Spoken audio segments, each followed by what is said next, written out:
चलिए मैं स्टार्ट करते हैं। तो इससे पहले अपने क्या सीखा था? मॉनिटर की विशेषताएं, जिसमें क्या क्या सीखा था?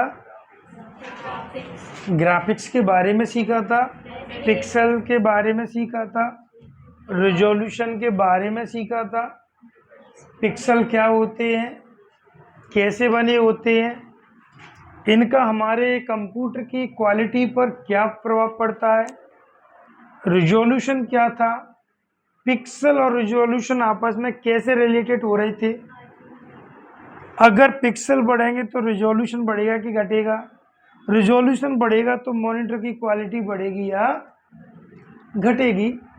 इन चीज़ों पे अपनी चर्चा हो चुकी है पिछले वीडियो में, पिछली क्लास में। आज की जो अपनी क्लास स्टार्ट हो रही है वो अपनी आउटपुट डिवाइस की 5th क्लास है।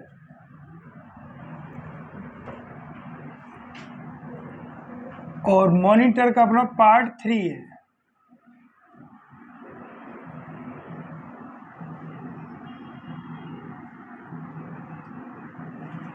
मॉनिटर के अपने 2 पार्ट हो चुके हैं। आज अपना मॉनिटर का 3rd पार्ट स्टार्ट होगा, जिसमें आज अपन सीखने वाले हैं कुछ जो विशेषताएं इसकी रह गई थी, जैसे रिस्पॉन्स टाइम, दूसरा ग्राफिक्स से संबंधित था कि ग्राफिक्स क्या थे, और ये कितने टाइप की होती है। मतलब ग्राफिक्स पूछे या इमेज पूछे एक ही बात होती है।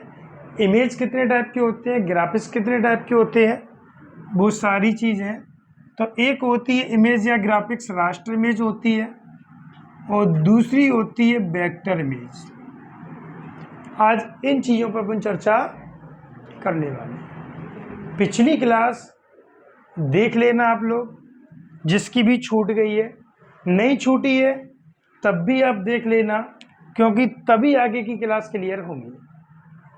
अगर आप पिछली क्लास नहीं देखोगे तो आगे की क्लास क्लियर नहीं होगी। और मैं फिर कह रहा हूँ, वीडियो को पूरा लास्ट तक देखा करो, क्योंकि लास्ट में क्या होता है, हर टॉपिक का रिवाइज कराया जाता है। वो रिवाइज से ही अपन को पता चलता है कि किस टॉपिक से क्वेश्चन कैसे बनेंगे और कौन कौन से क्वेश्चन बन रहे हैं।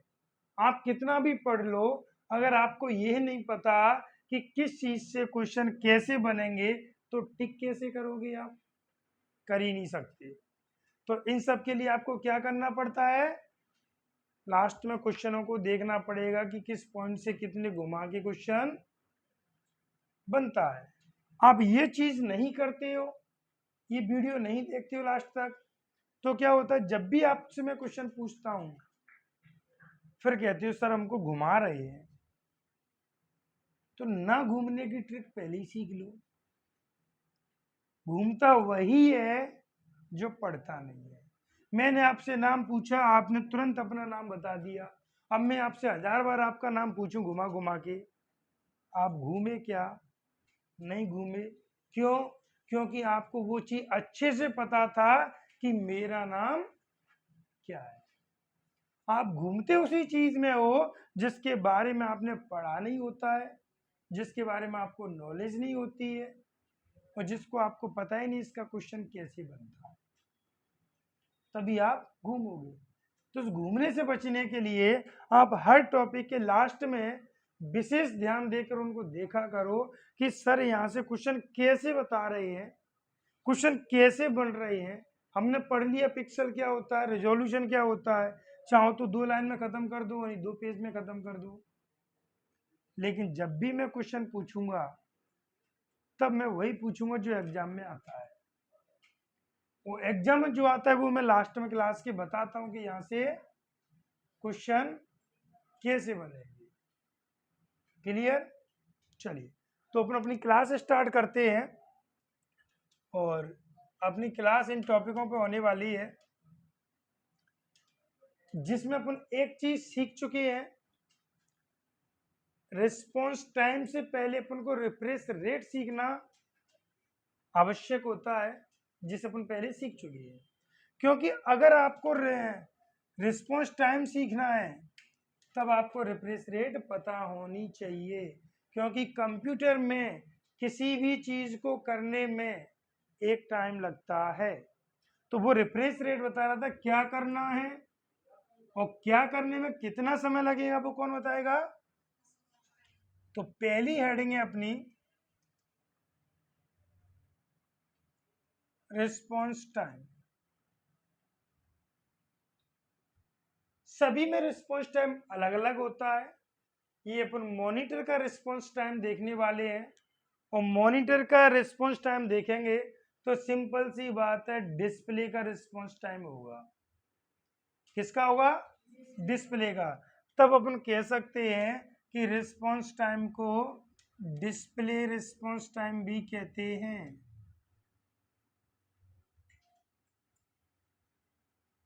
क्या कहते हैं? Display response time. मैंने आपसे क्वेश्चन किया, आपने क्वेश्चन सुना, अब उसके बारे में सोचा कि मुझे आ रहा है कि नहीं आ रहा, कितना आ रहा है। अगर मैं उसका आंसर दे पा रहा हूँ, नहीं दे पा रहा हूँ, दे पा रहा हूँ, तो अब आपने आंसर दिया। तो आंसर देने में आपने जो टाइम लगाया वो आपका क्या था? रिस्पॉन्स टाइम था। डिस्प्ले का मतलब क्या होता है? दिखाना, शो करना। क्या होता है? दिखाना, शो करना। शो कब होगा? दिखाया कब जाएगा? जब आपके द्वारा कोई इनपुट दिया गया होगा। आप अपना नाम तब तक नहीं बताओगे जब तक कोई आपसे नाम आपका पूछे ना। आप क्वेश्चन का आंसर तब तक नहीं दोगे जब तक कोई क्वेश्चन करे ना। तो सिंपल सी बात है, डिस्प्ले पर डेटा तभी दिखाई देगा जब अपन उसको इनपुट करेंगे। तब इसकी डेफिनेशन क्या होती है? सिंपल है। मैंने आपको बताया था कि डिस्प्ले पर जो भी डेटा डिस्प्ले होता है वो किसके माध्यम से होता है? पिक्सल। डिस्प्ले पर आप कोई भी वीडियो देखो, कोई भी इमेज देखो, कोई भी ग्राफिक्स, कुछ भी आपको जो दिखाई दे रहा है उसको बनाने की छोटी इकाई क्या थी? पिक्सल। फिर मैंने भी आपको बताया था कि पिक्सल 3 कलर से मिलकर बने होते हैं, RGB कलर से। ये पिछली क्लास में सीख चुके हैं। यहाँ इसलिए बताया जा रहा है क्योंकि आपको रिस्पॉन्स टाइम समझाना है। कलर कितने हैं? 3। तीनों कलर को क्या नाम दिया था? Primary colour. क्या नाम दिया था? फिर आपको यह सिखाया गया कि एक कलर से दूसरा कलर बनता है मिक्स होकर। तो सिंपल सी बात है, आप किसी भी इमेज को ओपन करते हो तो इमेज डिफरेंट कलर की हो सकती है। जरूरी है कि इन 3 कलर की हो? नहीं हो सकती। Red, green, blue, yellow colour नहीं आ सकता क्या? आ सकता है। तो फिर इन कलर से क्या बनेगा? येलो कलर बनेगा। येलो कलर बनेगा तो पिक्सल भी कन्वर्ट होंगे। तब सिंपल सी डेफिनेशन समझ लो आप कि एक पिक्सल को, किसको? एक पिक्सल को दूसरे पिक्सल में, या एक कलर को दूसरे कलर में कन्वर्ट होने में जो समय लगता है, जो समय लगता है उसे रिस्पॉन्स टाइम कहते हैं। क्या कहते हैं? आपने दुनिया के किसी भी कलर की इमेज ओपन कर लो, बनेगी कितने कलर से? 3 कलर से। जब अपने पास 3 ही कलर हैं और 3 कलर से किसी भी कलर को बना सकते हैं, तो सिंपल सी बात है, उन कलरों को मिक्स करके कन्वर्ट करके अन्य कलर बनाए जाएंगे। तो अन्य कलर में कन्वर्ट होने में, या एक पिक्सल को दूसरे पिक्सल में कन्वर्ट होने में जो समय लगता है उसे क्या कहते हैं?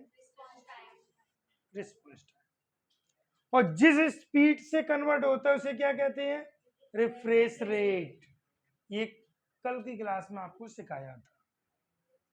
तो आपके सिस्टम की, आपके कंप्यूटर मॉनिटर की स्पीड डिपेंड करती है रिस्पॉन्स टाइम एंड स्पीड पर। किस पर डिपेंड करती है? सिंपल सी बात है, स्पीड ज्यादा होगी तो समय ऑटोमेटिक कम लगेगा, स्पीड कम होगी तो समय ऑटोमेटिक ज्यादा लगेगा।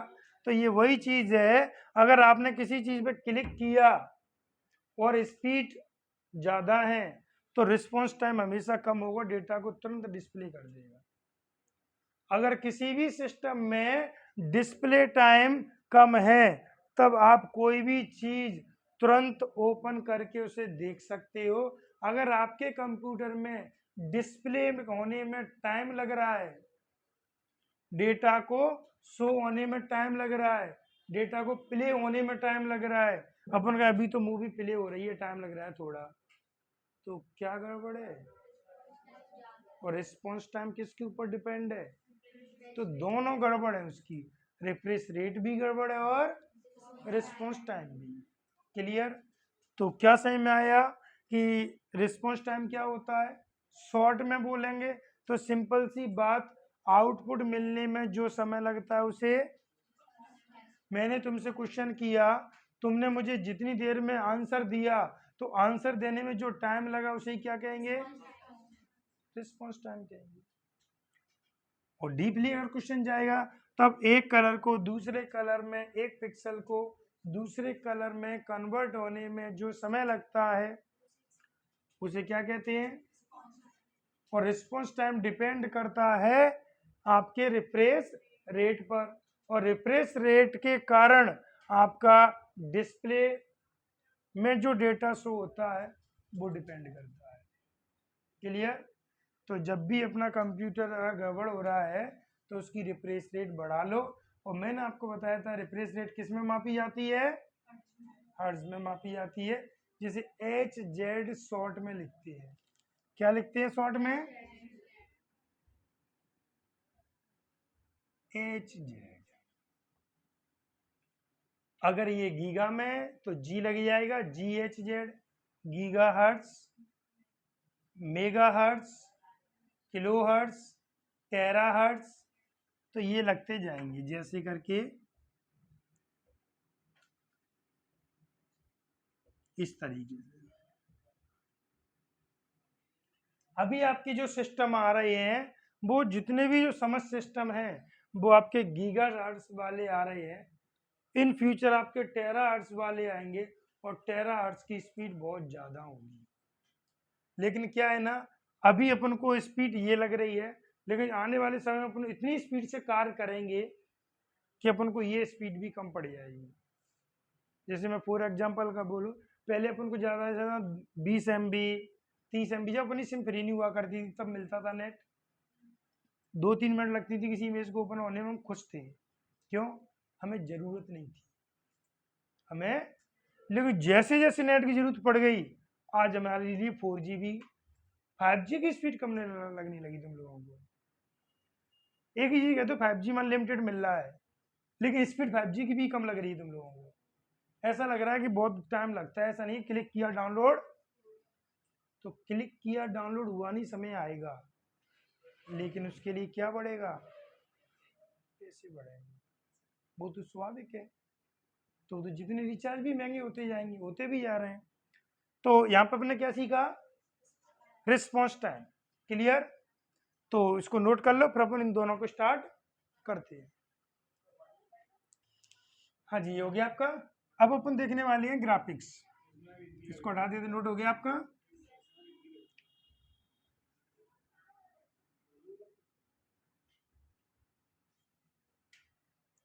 अब देखते अपन ग्राफिक्स।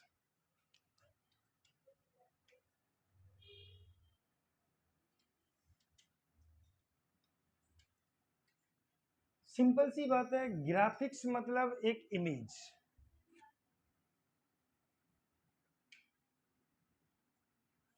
ठीक। ग्राफिक्स मतलब जो चीज आपको दिखाई दे रही है, जो विजुअल है, क्या है, जो विजुअल है वह एक ग्राफिक्स है, वह एक इमेज है।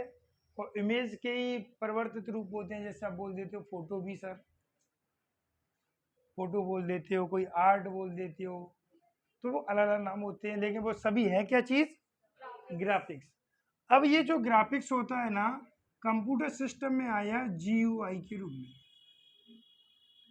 और इसको मैं थोड़ा सा आपको माउस में बता चुका हूं कि जीयूआई क्या होता है। अगर आपने जीयूआई से संबंधित जानकारी लेनी है तो इनपुट डिवाइस में माउस वाले वीडियो को देख लेना, बहुत डिटेल में बताया है कि जीयूआई क्या होता है। यहाँ पे भी अपन थोड़ा सा रिव्यू कर लेते हैं। तो इसका अर्थ क्या होता है, graphical user interface. Graphical user interface मतलब यूजर इंटरफेस का मतलब होता है जुड़ना। जुड़ेगा कौन, यूजर। किससे, कंप्यूटर से। किसके माध्यम से, ग्राफिक्स के माध्यम से। इससे पहले जब अपन कार्य करते थे तो कमांडों से कार्य होता था, जिसको कमांड याद होती वो कार्य कर लेता, जिसको नहीं होती वो नहीं कर लेता। तो ये सिस्टम था। ये डिक्टो वैसे ही जैसे पहले टेलीफोन चलते थे, जिसको नंबर याद है वो नंबर डायल कर लो या लिख के ले आओ। अब ना लिख के ला रहे ना याद है, नाम से सर्च कर लेते हैं, कॉल लगा देते हैं, यही तो हो गया। तो वैसे ही सिस्टम था, कमांडो की याद करने की जरूरत नहीं है। अब अपन को ग्राफिक्स दिख गया, माउस के द्वारा उस पर क्लिक करके अपन यूज कर सकते हैं। क्लियर। जो भी आपकी मेन्यू है, क्या क्या आ रहे हैं ग्राफिक्स के रूप में, आइकन आ गए, मेन्यू आ गई, टूल बार आ गए, और कमांड भी ग्राफिक्स की आ गई। आपकी कमांड भी ग्राफिक्स के रूप में यूज होने लगी है। तो अब आपको कुछ याद रखने की जरूरत नहीं है। आपने बोला सर मैं फाइल सेव कैसे करूं, जरूरी नहीं आपको शॉर्टकट की बताई। मैंने बोला फाइल में जाओ, सेव पर क्लिक कर देना, नाम डाल देना, फाइल को सेव हो जाएगी। ये सब किसके कारण हुआ, अगर ये नहीं होता तब आपको प्रत्येक कार्य कमांड से करना पड़ता, और कमांड याद रखनी पड़ती सिस्टम में कौन सी होती है। तो ग्राफिक के कारण ये सब विकसित हुए, आइकन हुआ, मेन्यू हुई, टूल बार हुए, कमांड हुई। दूसरी बात, ग्राफिक्स के कारण किसी भी कंप्यूटर का यूज करना, उसे मैनेज करना आसान हो गया। कंप्यूटर पर कोई भी कार्य करोगे तो वो एक इजी इंटरफेस हो गया, और इसी इंटरफेस को बोलते हैं अपन यूजर फ्रेंडली। क्या कहते हैं, यूजर फ्रेंडली। और फ्रेंडली का मतलब क्या होता है, जो 2 सेकंड के अंदर सब में घुल मिल जाता है। अक्सर देखा होगा ना तुमने, ट्रेनों में कोई भी लेडीज बैठी है, उसको पूरी बोगी में, पूरे डिब्बे में जो उसके आसपास बैठे हैं, सबका परिचय 2 मिनट के अंदर, कौन कहाँ जा रहा है। ये यूजर फ्रेंडली होते हैं, बहुत जल्दी फ्रेंडली हो जाती है। तो यूजर फ्रेंडली का मतलब होता है जिसे अपन जानते हैं या नहीं जानते हैं, फिर भी अपन उसे आसानी से यूज कर सकें। या कोई एक ऐसा यूजर जो कंप्यूटर के बारे में नहीं जानता, फिर भी उस पर वो कार्य कर सके, वो क्या होता है, किसके कारण हुआ, जीयूआई का। आज कोई भी बच्चा आता है सर कंप्यूटर सीखना, हम तुरंत बैठा देते, कंप्यूटर कार्य करने लगता है। क्या उसने ट्रेनिंग ली 2-4 महीने की, नहीं, उसको बता दी ऐसे ऐसे करना है, वो कर रहा है। कुछ याद करना पड़ा, नहीं करना पड़ा, उंगलियां रखना बता दी, टाइपिंग करने लगा वो, केवल इसके कारण। अगर ये नहीं होता तो प्रत्येक कार्य कमांड होती, और कमांड आपको याद करनी पड़ती। तो इस ग्राफिक्स के आने से कंप्यूटर का यूज कैसा हो गया, यूजर फ्रेंडली हो गया। कोई भी यूजर कंप्यूटर पर आसानी से कार्य कर सकता है। तो इसके कारण कंप्यूटर का यूज करना कैसा हो गया, आसान हो गया। अब बात करते हैं अपन इसके टाइप्स की। कंप्यूटर में जो ग्राफिक्स होते हैं वह 2 प्रकार के होते हैं। कितने प्रकार के होते हैं, 2 प्रकार के। पहला होता है आपका रास्टर इमेज या ग्राफिक्स, और दूसरा होता है आपका वेक्टर इमेज या ग्राफिक्स।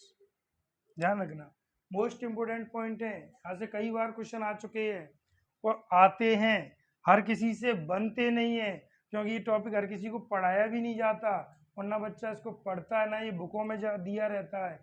तो इन चीज़ों को फोकस से पढ़ लो कि रास्टर इमेज क्या होती है, वेक्टर इमेज क्या होती है। अगर हम कोई ग्राफिक्स बनाते हैं, कौन सी इमेज होती है, हम फोटो क्लिक करते हैं, कौन सी इमेज होती है, हम ड्राइंग करते हैं, कौन सी इमेज होती है, कैसे पता? हमने फोटो क्लिक किया, दोनों में से कैसे थी, दोनों में बेस्ट कौन सी होती है, दोनों की विशेषताएं क्या होती हैं, और हम कंप्यूटर में कौन सी यूज करते हैं ज़्यादातर, ये दोनों सारे क्वेश्चनों के आंसर मिलने वाले हैं।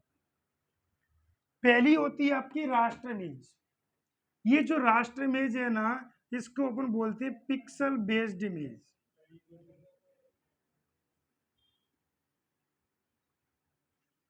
क्या बोलते हैं? Pixel based image. Pixel based का मतलब होता है पिक्सल पर आधारित इमेज। यह पिक्सल से बनी होती है।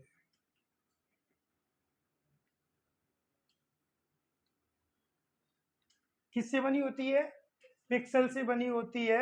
और पिक्सल के बारे में आपको कल बताया गया था, कल की क्लास में, कि उसकी विशेषताएं क्या थी, पिक्सल से क्या प्रभाव पड़ रहा था। तो सिंपल सी बात है, अगर ये पिक्सल से बनी है, तो मैंने बताया पिक्सल छोटे छोटे चमकीले बिंदु होते हैं, तो जब छोटे छोटे बिंदु चमकेंगे तो इमेज भी चमकेगी, मतलब ये हाई क्वालिटी की इमेज होती है। कैसी होती है? इनकी क्वालिटी अच्छी होती है।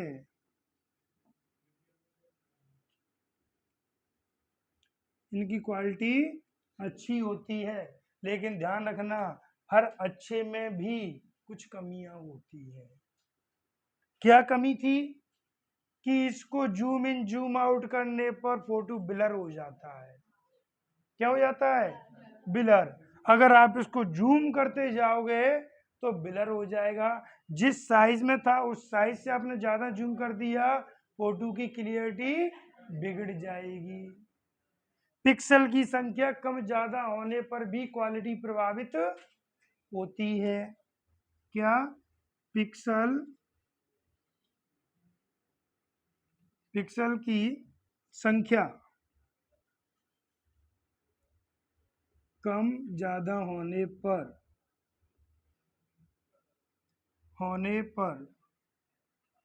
क्वालिटी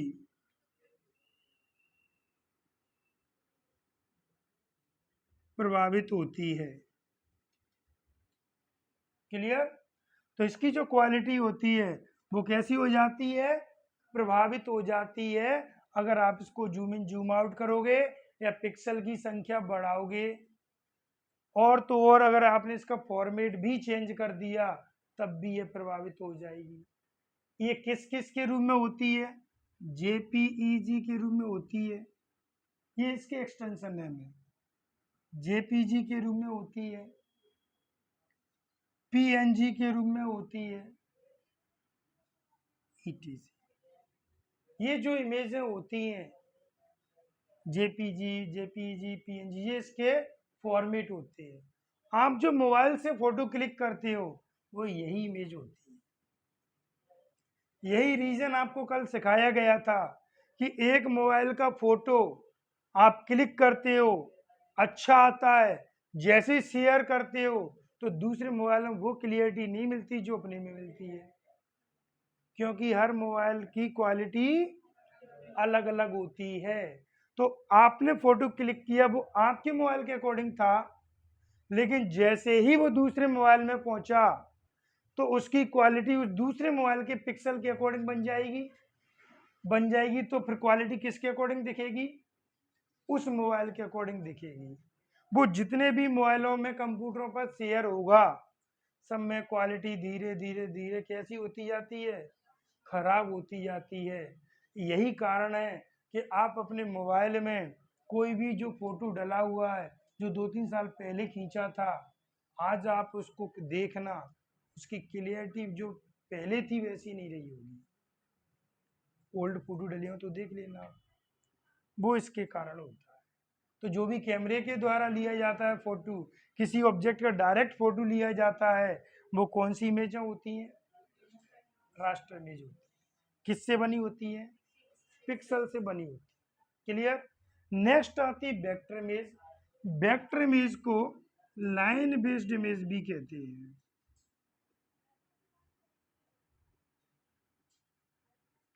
क्या कहते हैं, लाइन बेस्ड इमेज भी कहते हैं, क्योंकि ये जो इमेजें होती हैं वो किसके द्वारा बनी होती हैं, वो लाइन बनती हैं ड्राइंग के माध्यम से। किसके माध्यम से, तब इन इमेज को अपन ड्राइंग इमेज भी कहते हैं। क्या कहते हैं, ड्राइंग इमेज भी कहते हैं। जो भी सॉफ्टवेयर या जो भी हम ड्राइंग करके इमेज बनाते हैं तो उसमें लाइनें खींचते हैं, बॉक्स खींचते हैं, और बॉक्स कैसा होता है, चारों तरफ लाइनों से ही बना रहता है। ओवल बनाते हैं, रेक्टेंगल बनाते हैं, कोई भी शेप बनाते हैं, वो सब किसके माध्यम से बना रहता है, लाइनों के माध्यम से। और उन लाइनों को क्या किया जाता है, ड्रॉ किया जाता है। क्या किया जाता है, ड्रॉ किया जाता है। और इनकी एक विशेषता होती है, इनको जूम इन जूम आउट करने पर कोई प्रभाव नहीं पड़ता, इनकी क्वालिटी खराब नहीं होती है। तो क्या होता है, इन इमेज को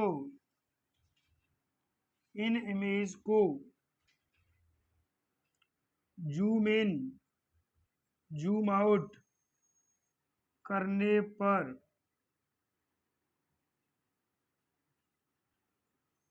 क्वालिटी प्रभावित नहीं होती है, नहीं होती है। जितने भी आपके बैनर बनाए जाते हैं, पोस्टर बनाए जाते हैं, होर्डिंग बनाई जाती हैं, या आर्ट बनाई जाती है, आर्ट समझते हो, जो ड्राइंग करके बनाते हैं, जैसे आपको लाइन बनाना है, बिल्ली बनानी है, या कोई भी XYZ कोई जानवर, कोई भी चीज बनानी है, वो किसके माध्यम से बनाना है, लाइन बना के आपने कलर फिल कर दिया, कोई इमोजी बना डाला, उनको जूम में जूम कोई फर्क नहीं पड़ेगा। ये बैनर आपके बने हुए हैं, इसको कितने भी बड़े साइज में निकाल लो, कोई प्रभाव नहीं पड़ेगा, क्योंकि ये कौन सी बनाई है ये इमेज, ये वेक्टर इमेज होती है। ये ड्राइंग करके बनाई जाती है, जैसे MS paint, Corel draw, PDF। PDF को कितना भी जूम कर लेना, उसकी क्वालिटी कभी खराब ब्लर नहीं होता। तो ये जो डेटा कंटेंट्स होते हैं वेक्टर इमेज में, ये अधिकतर कैसे होते हैं, ड्राइंग इमेजें होती हैं, जिनको इसी पर्पज से बनाया जाता है कि इनके अगर साइज को बड़ा करके इनको प्रिंट किया जाए या बड़ा करके दिखाया जाए तो इनकी क्वालिटी प्रभावित नहीं हो। फिर भी अगर अपन इन दोनों में से बेस्ट क्वालिटी की बात करेंगे तो सबसे बेस्ट क्वालिटी यही होती है, कौन सी, रास्टर इमेज की। इसलिए आप लोग देखो, अपना फोटो एक स्केच करवाओ, करवा लिया, एक फोटो क्लिक करवाओ, दोनों आपकी फोटो है, लेकिन क्वालिटी बेस्ट किसकी आएगी, जो फोटो क्लिक किया है। किसकी आएगी, जो फोटो क्लिक किया है, लेकिन ड्राइंग की नहीं आएगी। है तो आपका ही फोटो, आपकी जैसी शक्ल होगी, लेकिन क्वालिटी होगी इससे कम क्वालिटी होगी। ये RGB कलर को सपोर्ट कर रहा है, और RGB कलर कितने कलरों को बना रहे थे, 16 लाख कलर। ये तो लाइनों के द्वारा जो कलर फिल करोगे वो आएगा, सही में आ गया। तो ये टॉपिक था अपना ग्राफिक्स का। अब मोस्ट इंपोर्टेंट अपन क्वेश्चन देखते हैं कि कैसे बनते हैं। तो पहला क्वेश्चन तो यही बन जाएगा कि कंप्यूटर में ग्राफिक्स के आने के कारण क्या होता है, कंप्यूटर का यूज करना आसान हो गया। वह व्यक्ति भी यूज कर सकता है जो कंप्यूटर को चलाना नहीं जानता। यूजर फ्रेंडली किसके कारण हुआ, ग्राफिक्स के कारण। मेन्यू, आइकन, टूलबार, कमांड, ये किसके रूप में आने लगे? वर्तमान में जितने भी कंप्यूटर समस्त कार्य किसके रूप में हो रहा है? ग्राफिक्स के रूप में। एक इमेज, फोटो समस्त क्या होती है? ग्राफिक्स होते हैं। जो भी आपको आइकन ऐप्स दिखाई देते हैं वो किसके रूप में होते हैं? ग्राफिक्स के रूप में होते हैं। कितने प्रकार के होते हैं? 2 प्रकार के होते हैं, एक रास्टर, दूसरा वेक्टर। दोनों हम बना सकते हैं और सबसे अच्छी क्वालिटी दोनों में किसकी होती है? रास्टर की होती है। इन दोनों को कंपेयर करेंगे तो पिक्सल बेस्ड कौन सा होता है? लाइन बेस्ड कौन सा होता है? ड्राइंग इमेज कौन सी होती है? पिक्सल बेस्ड कौन सी होती है? किसी कैमरे के द्वारा कैप्चर की गई कौन सी होती है? MS पेंट, कोरल ड्रॉ, इनमें बनाई गई इमेज कौन सी होती है? Photoshop, raster image. क्लियर? इनको जूम इन जूम आउट करने पर इनकी क्वालिटी प्रभावित होती है और इनकी नहीं होती। इनका यूज बैनर, फ्लैक्स, होर्डिंग वगैरह ऐसे इन कार्यों के लिए किया जाता है। क्लियर? तो ये अपने इससे क्वेश्चन बनते हैं। क्लियर? कोई क्वेश्चन नहीं। कल अपनी क्लास चलेगी मोस्ट इंपोर्टेंट क्लास है, क्लास लॉन्ग भी हो सकती है, जिसमें अपन सीखने वाले हैं टाइप्स ऑफ मॉनिटर। कल अपन चर्चा करेंगे मॉनिटर पे के टाइप्स पर, ओवरव्यू देखेंगे, फिर एडवांस में जाएंगे। हर टॉपिक की अपनी यही कहानी है, पहले बेसिक चलता है, फिर बेसिक से डायरेक्ट एडवांस पर जाते हैं और आप किसी भी एग्जाम को क्वालिफाई कर सकते हो अगर आप उसमें कंप्यूटर आ रहा है और इन क्लास को ले लेते हो तो। लेकिन जिस रफ्तार से आप देख रहे हो कि 10 मिनट 2 सेकंड 2 मिनट वीडियो को देखा और हट गए, तो ध्यान रखना आपकी 2 चीज़ें बहुत अच्छी जा रही हैं। नंबर 1, आपकी लाइफ को बर्बाद होने से कोई नहीं रोक सकता। नंबर 2, आप अपना समय और घर वालों का पैसा दोनों बर्बाद कर रहे हो। अगर आप चाहते हो ये ना हो तो क्योंकि आप सीखने के लिए आए हो, बैठने के लिए नहीं आए हो कि लेक्चर सुनने के लिए आए हो। आप एक एक चीज को देखो और घर पे ये कोशिश किया करो कि यहाँ से क्वेश्चन और कैसे बन सकता है। ये नहीं कि मैंने जितना करा दिया उतना ही रट्टा मारो। कोशिश करो कि इसमें से और कोई क्वेश्चन बनना है क्या, तो कल पूछने का मौका मिलेगा। पूछोगे तो तुम्हें नया पॉइंट भी सीखने को मिलेगा। कैसे नहीं, मैंने 4 लाइन बता दी, 10 लाइन बता दी, मैं तो अपनी तरफ से पूरी कोशिश कर रहा हूँ फुली एडवांस में सिखाने की, एक भी पॉइंट ना छूटे। आप अपना भी तो दिमाग चलाओ। क्लियर? और अगर आप लोगों ने अभी फॉर्म नहीं भरा CBCD का, जो भरने के इच्छुक है भर दो, फॉर्म स्टार्ट हो चुके हैं। और फॉर्म हमेशा जल्दी भरना चाहिए क्योंकि फॉर्म को जल्दी भरने से भी जोश आता है कि भाई अब तो हमने फॉर्म भर दिया, पढ़ना है। और जब तक फॉर्म नहीं भरे रहो तब तक सुस्ती चाहिए, भी तो फॉर्म ही नहीं भरा, डिसाइड ही नहीं है फॉर्म भरना है कि नहीं। लेकिन जब पैसे जाते हैं तो फिर पढ़ने का मन करता है। समझ में आ गया? तो कल अपन क्या सीखेंगे? Types of monitor. क्लियर? प्रत्येक वीडियो को देखने के बाद अच्छा लग रहा है लाइक करो, अच्छा नहीं लग रहा है कमेंट करो, सर मैं ये चीज़ समझ में नहीं आ रही। तो वही चीज़ आपको दोबारा से बताई जाएगी, या आपने कोई भी टॉपिक पढ़ा है जो हो चुका है, उसमें आपको लग रहा है कि ये पॉइंट छूट चुका है सर, इसको और समझा दो, तो वो भी आपको क्लास दी जाएगी। लेकिन कहना तो आपको ही पड़ेगा ना। वैसे मैं तो कोई भी पॉइंट नहीं छोड़ रहा, A to Z आपके सारे पॉइंट करा रहा हूँ, सारे क्वेश्चन करा रहा हूँ और सारे वो क्वेश्चन बता रहा हूँ जो सभी एग्जामों में आते हैं। ठीक है? और चैनल को सब्सक्राइब कौन करेगा? हम। तो चैनल को सब्सक्राइब करो और अपने दोस्तों को भी शेयर करो, ये तुम्हारी जिम्मेदारी है। अगर तुम इसी तरीके का अच्छा कंटेंट प्राप्त करना चाहते हो तो। क्लियर? फिर बहुत जल्दी अपन डिजिटल बोर्ड पे क्लास लेंगे। ओके, चलो तो मिलते हैं कल। Okay, thank you.